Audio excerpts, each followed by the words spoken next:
أطفال في اسكندرية ظهرت أو أردتني فتحات بصراحة في سماء في بستان الثقافة والإبداع، سواء مستوى الإبداع أو مستوى الحضور الإنساني الجميل. دي أجمل حاجة فعلا. هقول نص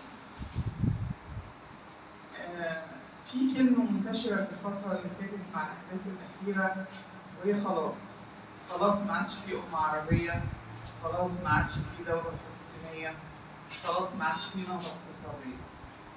فكل دول ولينا جميعا بهدي النص ده بالعامية بعنوان لا مش خلاص.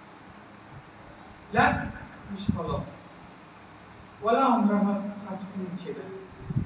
لا مش خلاص، وبقوله أنا متأكدة. هو اللي في عيوننا نور ولا ظلام؟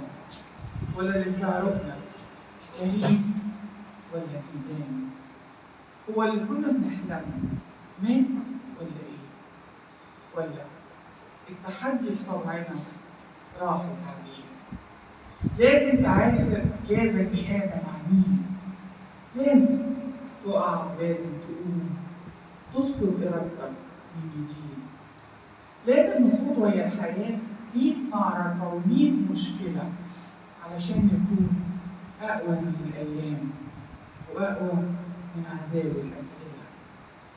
مهما الطريق بيطول عليك ولا السراب توه عليك، دايما معاك قلبك جديد والإيمان باللي أنت عايزه بيناديك. لسه الحكاية ما انتهتش، ولسه إحنا موجودين.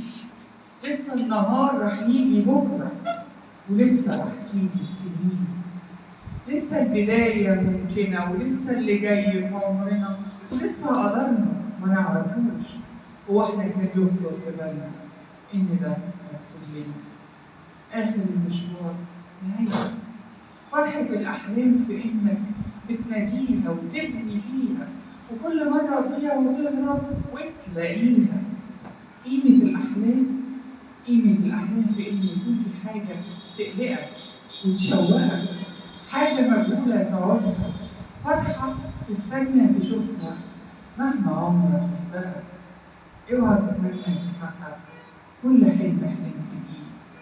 خلي دايما حاجة تدي حياتنا معنى. خلي حلم نراهن الأيام عليه. خلي أسرار الحياة تفضل غريبة ومذهلة، وخلي العقول تحتار تدور في زحام الأسئلة. ولو هتبقى في يوم جواب راح تكتشف إن الحياة رغم المعاناة اللي فيها والعذاب أهون كتير من أي لحظة خوف حقيقي ومن مهانة ننسى الحياة. لا مش خلاص، لسه الحكاية ما انتهتش، ولسه إحنا موجودين، ولسه النهار راح يجي تاني، ولسه راح تيجي السنين.